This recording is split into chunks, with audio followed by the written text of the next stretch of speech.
So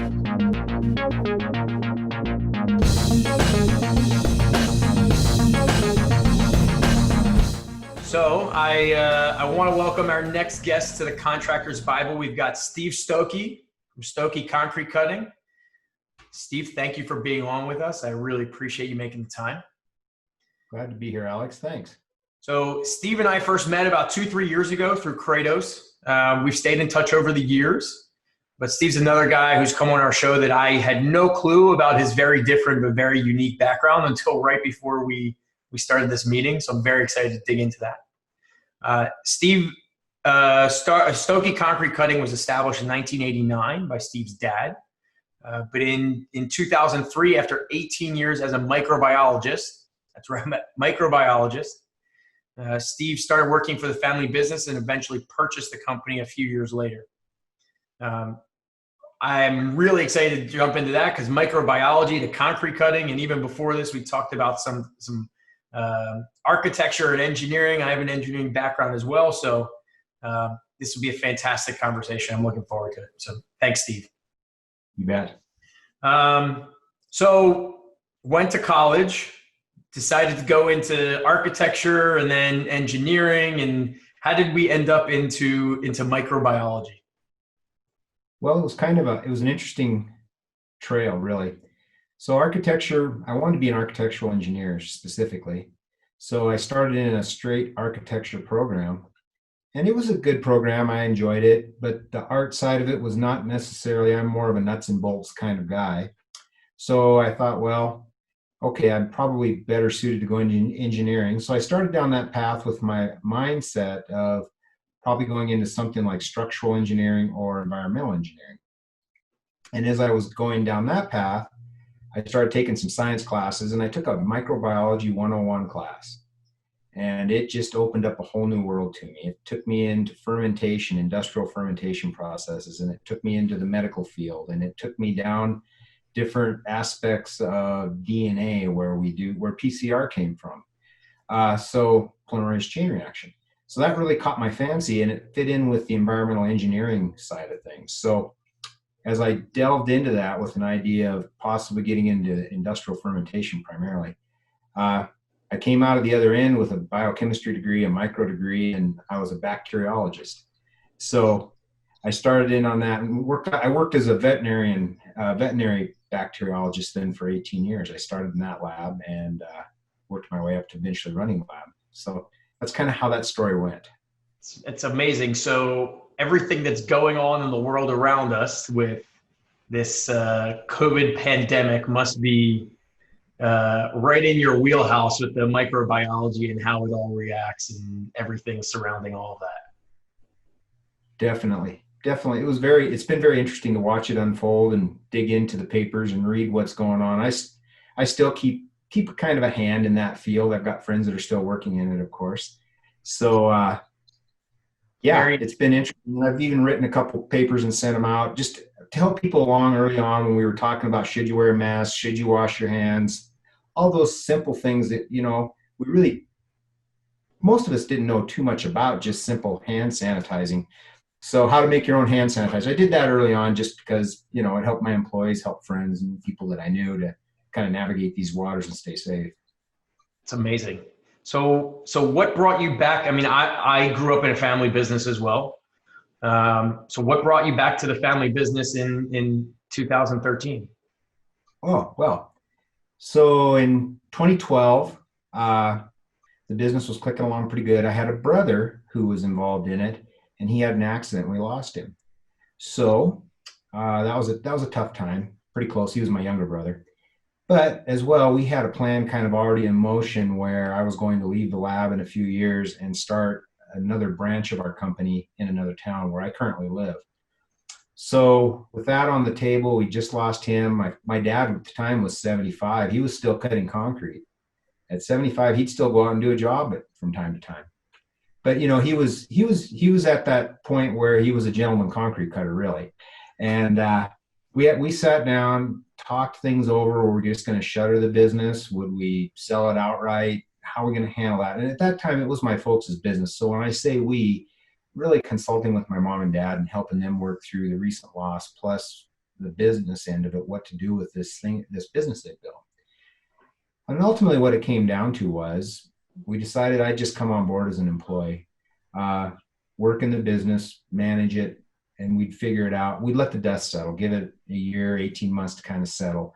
So with that in mind, the lab was so intense and we had so much going on. We were doing a lot of ISO stuff at that time, converting to that it was really, I had to resign. So I resigned from the lab to be gone I didn't know what I was going to do. I knew I had 12 months in front of me. And as we got into it, I really enjoyed it. And, I was actually there. The very first cut we ever made of concrete, I did with my dad in 1989 on a fall afternoon. So I'd been involved with the business throughout the years off and on. So it wasn't like it was a complete brand new thing to me. But there really were a lot of aspects that I had to learn. The business side of things, I really had no business background. Getting my hand back into construction. So right off the bat, the first thing I did was I did a hydroelectric dam job and a wastewater plant job. And that just threw me into it full force, and away we went. So that's how I got into it. We had a family loss, and then subsequently the business I love it. It's technical. I meet people. I get to solve problems for people, help people out across all spectrums. So that just really, really spoke to me. And so with my wife, we sat down, had some long conversations, and decided to buy the business. And then to add just a little twist to it, our main shop, our crews are 3 hours away from me. So that town that I was living in earlier that I said I was going to maybe start a branch in, we're just getting around to that now, but I still live there. Wow. So do you commute almost every day? The 3 hours? How does that work? No, what I did initially was I would go up on a Monday and come back on a Thursday or a Friday, and I would just stay up there, do business, run crews, do jobs, that whole 9 yards, do my bits from up there. I'd come home on Friday, and my family was here. My kids were in junior high and high school. I didn't want to uproot them, is what it came down to. Sure. They were doing so well. So I did that up until about 2 years ago. I've got some good people in place now. So I slowly weaned off of that and started making contacts where I live. I already knew a fair number of people in the business, but they kind of knew I'd been holding back. I didn't want to get overcommitted. So I was at a point where I had good crews. I had a good, solid working relationship with my customers in that area. So I've been going up there I went to about every week. I go up for 2 days, and now I'm down to about every week and a half. I go up there 2 weeks. And with this COVID thing, it really forced the issue. The town I live in was the hot spot for our state. So my elderly folks are up there. They're in their 80s now. And my crew, we're not spring chickens. So I said, well, I'll just stay down here. You guys stay up there, and we'll let this thing shake out. Well, the last time I was up there was March 19th, and we've been running full throttle, as busy as we've ever been since. Plus, it freed me up down here where I'm at to pick up a lot of other work and start talking to people a little more serious. So it's helping me step into that next realm of really operating in 2 locations. Well, it's amazing. From the sounds of it, it's like you've done an amazing job of taking what could be a bad situation and during certain times and really kind of rearranging it and making the best out of it and coming out better the other way, right? You stepped into what could be a very difficult situation with the loss of your brother. Very sorry to hear about that. And even with this, with adjusting with the pandemic of really using that as a platform to build up your other branch, build up your other book of business in another area, and keep it moving forward. Yeah. Thank you. Yeah, it's worked out really well. We've been very blessed that way. We've had some great opportunities that have shaken out of some otherwise pretty tough situations, really. And with that, we've been able to grow and really kind of blossom. And when things were at their worst, we were coming out of the '08 downturn in 2013. That was still going on pretty well. Our economy was down. So we started in that, and we're able to work through it. And then through this COVID thing, it's been a moment to step back, take a breath, because we've all slowed down at some point or another in our lives, at least socially. and lean into what we're doing with our business and spread it around a little more. So it's actually, yeah, it's been a blessing. Absolutely. So what is your favorite thing about the industry, right? You got into it a little bit with your dad when the business was started in the late 80s, early 90s, and now running the business. What's your favorite thing about it?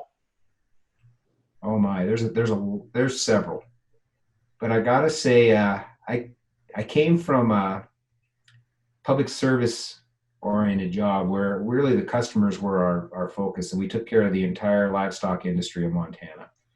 And stepping into this job, what I love are the people, the customers. I really enjoy meeting people, hearing what they've got going on. Some people just have projects they want to do. Some people have some legitimate problems they really need to solve. And either way, we get to come in, offer some advice, offer some service, and really help them work through whatever that problem or that project is to a real successful completion, and really enjoy that aspect of it. It's fantastic. Yeah, there's the one thing that I really love about contracting and contractors is everyone is that blue collar, salt of the earth. They're really nice people, and you know, there is a few on there, on a job site here and there that will get under your skin, but in general, there's a very high level of respect for everyone that's within this industry. It's really nice. It makes it easy to talk to people. I agree. I really do.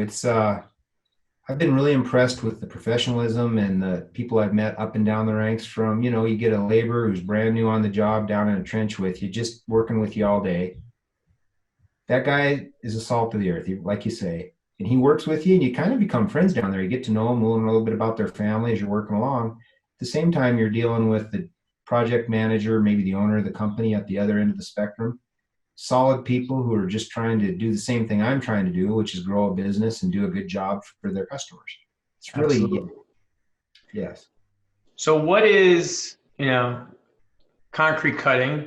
You mentioned you're getting into GPR, ground penetrating radar, right? So what's the one tool in your business that has really given you guys an edge or that you can't live without? It could be that one saw that just really makes a difference, or it could be a piece of technology that you use for estimating or scheduling or something like that. But what really stands out for you? We've got a couple. I couldn't say just one, but I will say that high cycle tools have changed the game for us. Working Okay. with electric high cycle tools, wall saws, hand saws, they make our productivity so much more.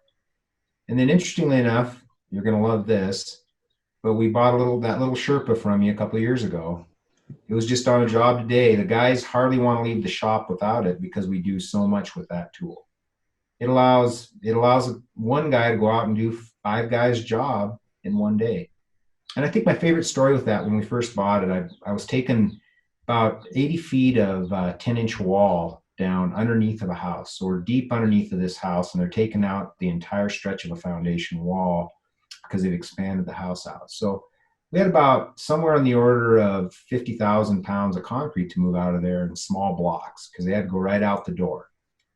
And my daughter was working with me one day, and she moved 20,000 pounds of concrete in a day by herself. Wow. We were all dropped on the ground. She came to work with me, and she worked at one end of the wall and I was at the other. Yeah. So that really speaks loudly that, a 120-pound gal can come in and do that kind of work. And at the end of the day, be just as fresh as when she started for the most part. Yeah, as I'm talking to more and more people through this and going through this project that we've created, the recurring theme is really investing in equipment technology is really the way to go, right? Having the newest and greatest, it increases your efficiency and your productivity so much that it makes a massive difference on the bottom line just for your business. It really does. Tech is where it's been at for us. And, every step of the way, every time we add a new tool or a new technology comes along, if it fits into our realm and what we're doing and we can add it in there, it has worked out every time to our benefit for sure. The bottom Amazing. line gone up. It's a big So bite. if if you could do it all over again, right? You're starting over, whether it's 1989 or it's 2013. What would you do differently? Interestingly enough, I would have taken some business classes. Okay. You know, when you get into the accounting and the business side of things and you start looking at spreadsheets and you start looking at profit loss and balance sheets, you realize that there's a lot there you need to know to really manage a business well. And even with all the education I accrued going to college, becoming a microbiologist, I didn't take one business class. So I've had to learn all of that on the fly while I'm making, $100,000 decisions, trying to make sure that we're not overextending ourselves, we're not underperforming, trying to keep it that nice trim where everything's working just where it ought to be. And that, if I had it to do over, I'd tell kids, if you're going to do anything, get some business classes on your belt so you understand how the basic accounting works. It's interesting. I one of the previous conversations I had with somebody, he said, and this will stick with me for a really long time. He said, I always tell people we are businessmen in construction, not construction men in business. Very true. Right? That's very wise. Yep. And it makes a big difference, because if you, as a contractor, if you go into a job site just thinking you're a construction man in business or a construction person in business and not a business person in construction, you can really lose a lot of money very quickly and do a lot of damage, and it can hurt. It can leave a mark that's lasting. Absolutely. Absolutely. So, I would, maybe this is going to be the same answer as the last one, but I would ask you one last question. What advice would you give yourself if you were 20 years old? You could go back, you're 20 years old. What advice would you give yourself? Go out there and take the risk. Get into whatever your heart would tell you to get into.